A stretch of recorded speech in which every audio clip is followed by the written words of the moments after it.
তেল সংকটে সাতক্ষীরার যানবাহন কম, পাম্পে দীর্ঘ লাইনে মোটরসাইকেল। সাতক্ষীরায় তীব্র জ্বালানি তেল সংকটের কারণে সড়কে কমে গেছে যানবাহনের চলাচল, বিশেষ করে মোটরসাইকেলের উপস্থিতি উল্লেখযোগ্যভাবে হ্রাস পেয়েছে।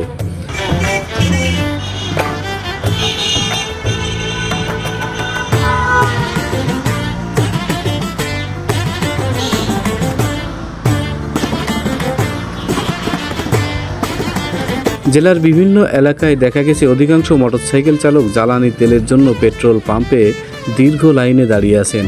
ঘন্টার পর ঘন্টা অপেক্ষা করেও অনেকে প্রয়োজনীয় তেল পাচ্ছেন না বলে অভিযোগ করেছেন।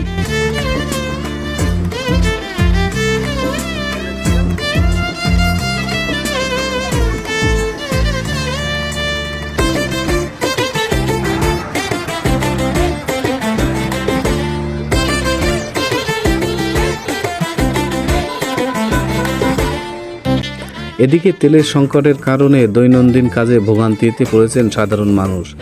জরুরি প্রয়োজনে বের হলেও পরিবহন সংকটের কারণে গন্তব্যে পৌঁছতে বিলম্ব হচ্ছে।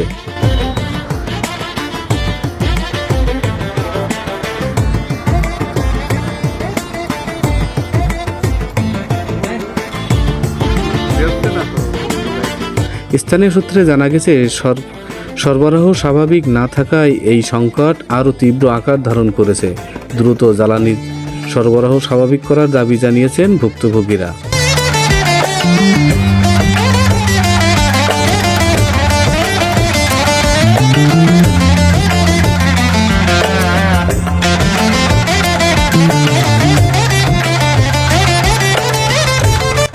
তেল সংকটের প্রভাব পড়েছে পুরো সাতক্ষীরার জনজীবনে। পাম্পে দীর্ঘ লাইনে দাঁড়িয়ে থেকেও মিলছে না কাঙ্ক্ষিত জ্বালানি, ফলে স্থবির হয়ে পড়েছে স্বাভাবিক চলাচল।